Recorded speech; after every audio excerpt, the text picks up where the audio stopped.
What is up, guys? Welcome back to Futbol Asada. I'm your host, Andre, and I'm here with my co-host, Chris. What up, boys and girls? Today, we're going to be reacting to the Liga MX quarterfinals. Absolutely entertaining for once. Normally, the beginning of the Liga isn't that entertaining in recent years, but I'm actually very happy at how these games ended up, despite some of the results that I got wrong.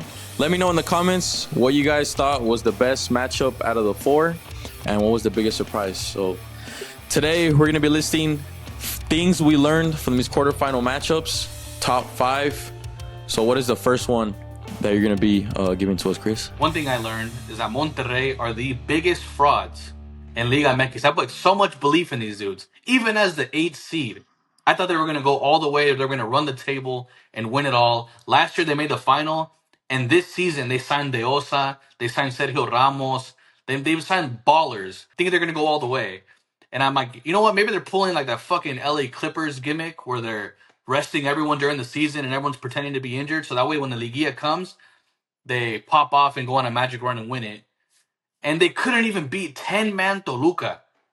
A team that had 10 men after the 20th minute. And all you needed to do was not lose. And you couldn't do that. For me, Monterrey, you spent all that money and it's literally for nothing. You have all these stars from La Liga. That's one of the biggest things I learned, that they're just one of the biggest frauds in Liga MX. They are the biggest fraud in Liga MX. I wish I could agree, but I had already learned this about 2 seasons ago. Everything you just said is what I've been repeating to you time and time again. This team is an absolute joke. Not the roster. On paper, they're probably the best team in the league. But De Michelis is an absolute joke. This guy sucks as a manager. I don't know how many times I had to tell you and everyone watching, Monterrey will not do anything with this guy, a manager.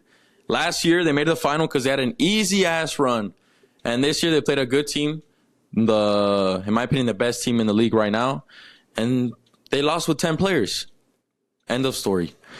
Another thing we learned, well, the first thing I learned, is that the Real Madrid experiment in Liga MX didn't work. So, James Rodriguez and Sergio Ramos joining Liga MX, we all expected this fairy tale ending of them probably facing off in the final, reaching semis, and we didn't get to see that. James, him as a player, it was a great start, but I feel like once Leon got confirmed out of the Club World Cup, him and Leon in general just declined. And then Sergio Ramos, they even played 6 games. This guy kept being injured. It was fun to see Ramos play. I think Monterrey didn't lose a single time when he started, but overall, it's not what we expected, was it? Yeah, I mean, if you want to make it all about Real Madrid, I mean, you could add Chicharito in there. Just a note to Liga MX: do not sign ex-Real Madrid players because it doesn't work. James worked for a bit, but then that fell off. To an extent, it did work because James did make Leon better, and then Ramos, every time he played, they did win, but the longevity, them being consistent with fitness, a lot of factors that it didn't really work out at the end. What's the next thing we learned? No matter what, El Gato Ortiz, him refereeing a game, you just know it's going to be absolute cinema. I don't know if you guys saw the drama at the end of the Necaxa versus Tigres game. The last 10 minutes were insane. Necaxa thought they had a winner to advance to the semifinals, but then Tigres score a goal that probably should have been called a foul. Ibanez kicking the goalie, but the goalie, if I'm the goalie, I would have milked it. I would have acted like he just ripped open my abdomen. I would have waited for the hospital truck to get there. That's where I think he messed up. But that should have been a foul. But even if it's not El Gato Ortiz's fault, all this drama happens, it just seems to follow him. So if you're a new fan of Liga MX, just watch whatever game this guy's refereeing, and you're just guaranteed chaos. El Gato Ortiz is an absolute joke of a referee. Might be one of the worst referees I've seen in my lifetime. The amount of times this guy is responsible for some of the most diabolical calls in this league is absolutely, it actually pisses me off because Necaxa, if you guys actually watch that game, Necaxa were the far better team and they deserve to go through. And that play right there absolutely tore their hearts apart. They shouldn't have scored that goal. It was a foul, hit the goalkeeper's nuts. This is an absolute disgrace, man. And it's always got Ortiz, like you said. The next thing we learned is that Club America is unstoppable. Even though I didn't learn that. You go ahead. I didn't learn that though. Go ahead. Pachuca, Chris and I both predicted them to knock out America since it is Pachuca.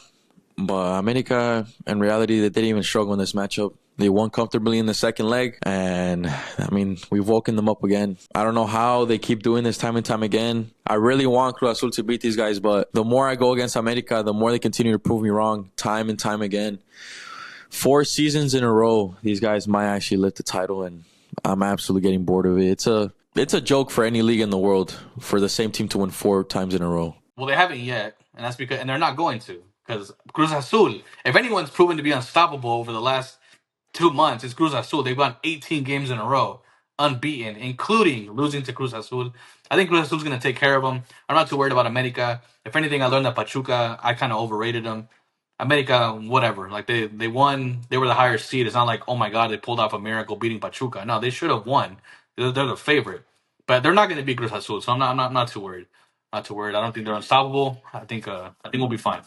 Everything you're saying is what a lot of people have been saying the last 2 times America has knocked out Cruz Azul in Liguilla. Oh, Cruz Azul is unstoppable. Cruz Azul is the best team in the league. They're in such good form. What happened to the Conca Champions? Yeah, they did beat them in the Conca Champions, but I'm talking about Liga MX here. It happens every time, man. So for that reason, I can't predict Cruz Azul to go through.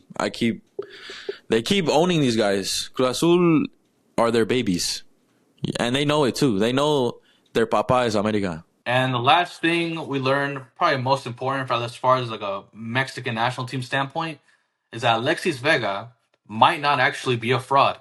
I was calling this guy out for being a fraud. That this guy, he shows up. This is his best regular season he's ever had. But I still put him on fraud watch heading into this Liguilla because I'm like, bro, this guy never shows up in Liguilla, in big games, in Clásicos, but he finally did. He put the team on his back. Toluca was down to 10 players. Again, I'm repeating that part. But this guy put the team on his back, who's creating chances left and right, scored a golazo, and literally willed Toluca through to the next round. And with the captain's armband, too.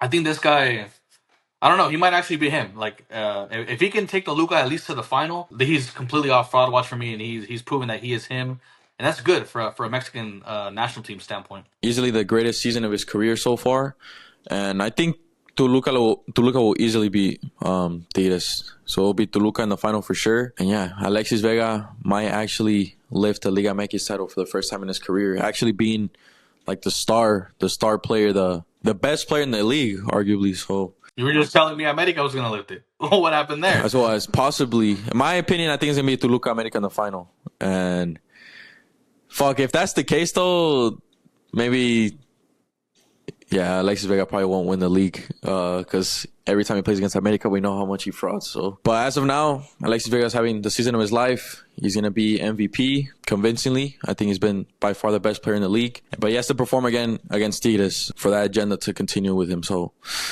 I think maybe it might sound crazy. I keep saying this, but if he ends the season like this in great form, I don't see how he can go to Europe. Like, he is in prime age right now. He's in his peak. And the rumors have been there in the past. We don't know what's cooking behind the scenes. You never know. He has to lift the title for me to even consider him going to Europe. Not because he's not talented, but just because I feel like he wouldn't want to leave until he wins it. Those were the 5 things we learned from the quarterfinal matchups, guys. Let us know in the comments if there's any ones we missed out on. We read all you guys' comments. Make sure to drop a like if you enjoyed the video. Subscribe for the best Mexican football content on the planet. Hit the post notifications to be notified when we upload. Then we're going to do a back-to-back upload, so stay tuned for that. And yeah, let's hope these semifinal matchups are banging just like the quarterfinals. We'll catch you guys next episode. Peace.